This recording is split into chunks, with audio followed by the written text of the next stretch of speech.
So this is for both of you guys. What is the break glass in case of emergency plan where they don't feel comfortable with any of the left tackles? One thing that we were throwing out there before camp and in the offseason was Darnell Wright moving from right to left and then putting Ozzie Trapillo at his true position at right tackle. Is it that? Is it calling another team? What do you guys believe, just in case none of these guys look capable as a starting left tackle? In case of fire, break glass. That's what you're talking about. Yes. I said today that I am hitting the panic button on the left tackle. Are you? I'm hitting the concern button because it's kind of weird. I sit there and I watch practice and then I rewatch it, and I know that you do have experience with Braxton, but I need more strength. You have length with Benedette, but I need better bendability, and I need him to work out of a three-point stance. I see some clever second-level reaction out of Karan Amagaji, but because he's been injured enough, I really don't have an honest opinion of him. And I don't know if the experiment is over with Ozzie, but I would still have to do some exploratory surgery there. And it's just, it's kind of weird because everybody, they don't have the number one player that's a bona fide guy. It's all about how their developments, how they can develop their strengths and how they can limit their restrictions. Tom, I said to Silvy at the end of practice today, I said, I could live with a healthy Braxton Jones. He started, 40 games in this league. You could speak to it better than I. Well, he's not a guy that's going to road grade you. Very smart, hard worker, good tactician. But you tell me if I'm wrong here. I don't know that I can live with this version because this version doesn't look healthy to me. Yeah, I still think there is some recovery in terms of leg strength that he is going to probably work through until maybe mid-season or even beyond. But it's always been something that I've always thought that he needed to work on since he came into the NFL. You got to live in the weight room and be determined to become as strong as you possibly can throughout your career. And T. Waddle, you and I have been around Clyde Emmerich for a lot of years, and he was the guy that always inspired strength into every single guy out there. And that's the type of inspiration that Braxton needs. And then Braxton also, he needs to be more physical in the way he pass blocks. He needs to play out of a stance a little bit more so he earns leverage. If you're Braxton Jones and you're fighting lower body strength, then you better start playing the game of leverage, because that's the way that you get overpowered. As soon as the defensive lineman that's coming out of a stance gets underneath your shoulder pads, you're already on the negative. So if Braxton Jones could come out of his stance and meet force with force and then use his length to start steering the defensive lineman, I think that he would be better in what his job requirements are. And so I guess we'll have to see going forward. And, again, the competition's going to continue until that Monday night game against Minnesota. Tom, if in fact they go ahead with Braxton or whoever it is, how much can Ben Johnson help that position? Whether it's Joe Thuney's going to be next to him, I would assume that would help. How much can he help him with formation, with motion, with sliding protection? How much of that is actually legitimately they're capable of doing? You can always provide a security blanket for Braxton Jones. First of all, he's intelligent enough that he knows his assignments, where he knows where his vulnerabilities are every single play, every single down and distance, no matter where they are lined up on the field. But Braxton Jones has to know when his immediate help is going to come from the left arm of Joe Thuney or the right arm of a tight end, or he knows that he has a back in the backfield that can help him. How not to create a big jump to space where he opens up that inside where maybe it's hard for him to retrace with power.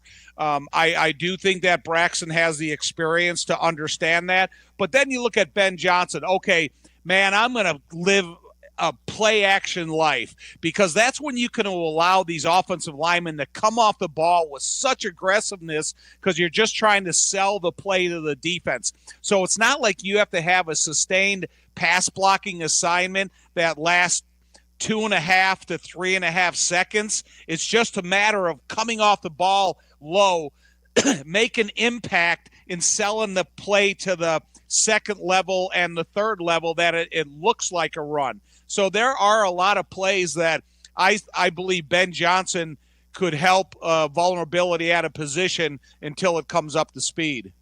So this is for both of you guys. What is the break glass in case of emergency plan where they don't feel comfortable with any of the left tackles? One thing that we were throwing out there before camp and in the offseason was Darnell Wright moving from right to left and then putting Ozzie Trapillo at his true position at right tackle. Is it that? Is it calling another team? What do you guys believe, just in case none of these guys look capable as a starting left tackle? In case of fire, break glass. That's what you're talking about. Yes. To me, T. Waddle and I exchanged some messages about that. Is you're in case of fire, break glass, Joe Thuney. But, who is the candidate to go in there at left guard and replace his skill and his level of play? I don't know if that guy is available. Then you're talking about opening a closer path to the quarterback than Joe Thuney being in there. I don't know. To me, if you think that you're going to take Braxton Jones in a snap of a finger, take him from right tackle to left tackle just because he's a high draft choice, I don't think that's the best case scenario. To me, it would be, trying to feed Karama Magaji as many reps as I possibly could, or, take your choice and who's the better candidate, Benedette or Ozzie Trapillo, and then see if you can have Ben Johnson hide those guys a little bit with his play calling expertise. Tom, what did you make of what Dan Rochar said about Darnell Wright and his inconsistency, which was the product of a lack of focus at times or fatigue? Do you think that this is something that we should worry about, or this was him trying to light a fire and be honest, and this is something that will fix itself? It's kind of a combination of both, T. Waddle. He is trying to light a fire underneath a guy that's a high draft choice that should be the Penei Sewell of our team. And he has not lived up to those expectations yet. And when he was drafted, where he was drafted, coming out of the conference he came out of, he was expected to develop into that Pro Bowl caliber right tackle that is going to be your alpha status male on this offensive line for years to come. And so if Dan Rochar, who's been here now for 4 or 5 months, starts recognizing some some ills that they have to cure before the Minnesota game, when you're playing against Brian Flores, one of the most creative defensive coordinators in the league, that, Braxton's got to be able, if you do have a vulnerability at left tackle, that he's got to go out there and have a lot of one-on-one assignments that you're counting on him to be our go-to pass protector, so we can slide in the opposite direction to pay attention to that left tackle. Is there – I know we've talked about the tackles, Tom. Do they also have a bit of an issue with their depth across the board right now? Yeah, I still think that's what they're trying to investigate right now, because if you look at the practice today, they had Ryan Bates, who played some center. He played some right guard. They were, going through that experiment with Luke Newman, who was playing some center and playing both guards. So, yeah, they're still trying to figure out, when you think about 8 offensive linemen active on game day, what 8 guys give them the most versatility up and down the line of scrimmage where they can plug and play.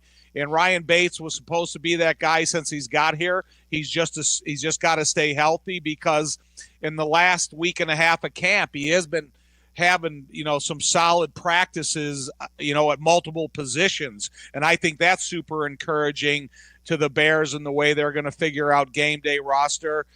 But Luke Newman is still, I still think highly of him. If he's a guy that can come in here and continue to develop throughout his rookie year. But, give me I don't even know how many practices you have in between now and the first Wednesday of the Minnesota game.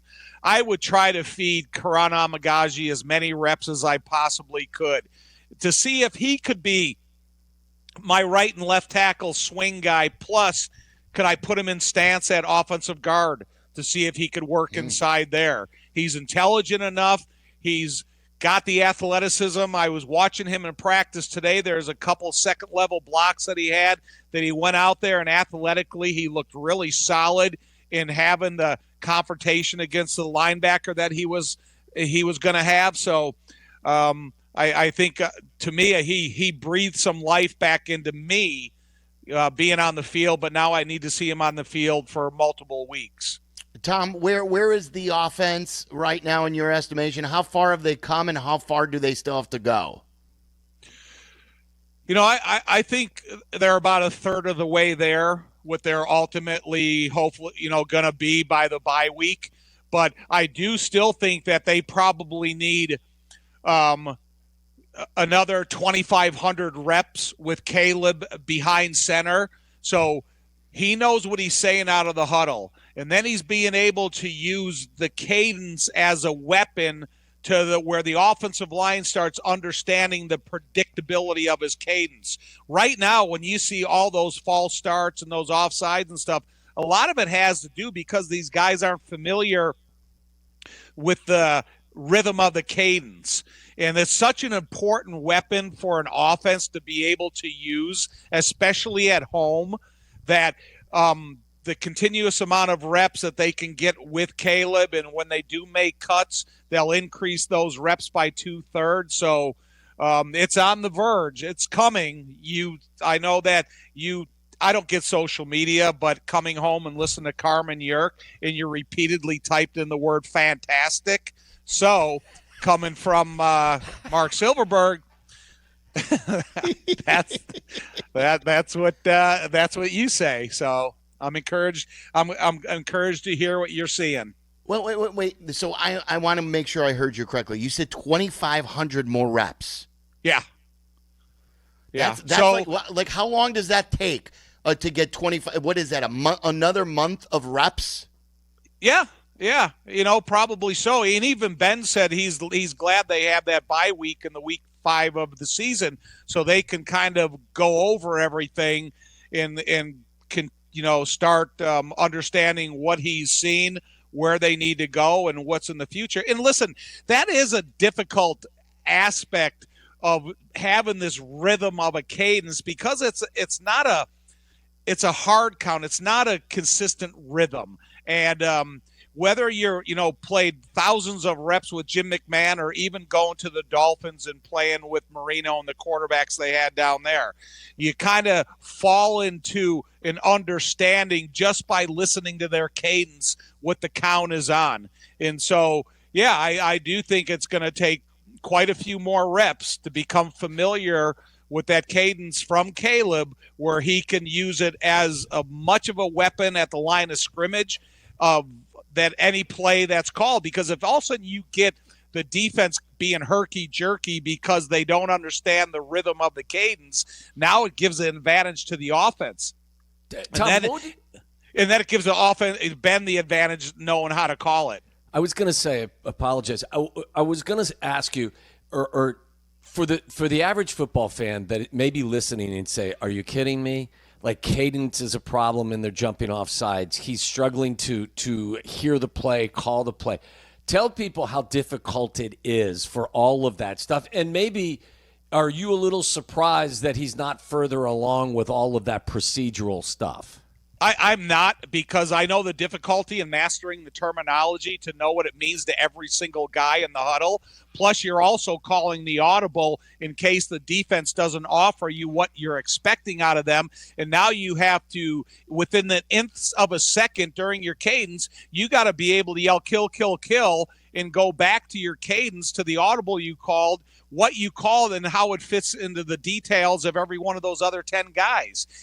As an offensive lineman, listen, I listen to a catchphrase. I know where the point of attack is. I know what the protection is. A receiver's listening for the number, or however they call the routes. A quarterback has to know everything. for all other guys in that huddle for 2 different plays that are being called. And then there's a time clock. And then you're understanding where you are in the field. Then you break the huddle. Then you're going to look where the safeties are, looking what type of coverage you're facing, seeing what type of front they're showing you. So there's, 50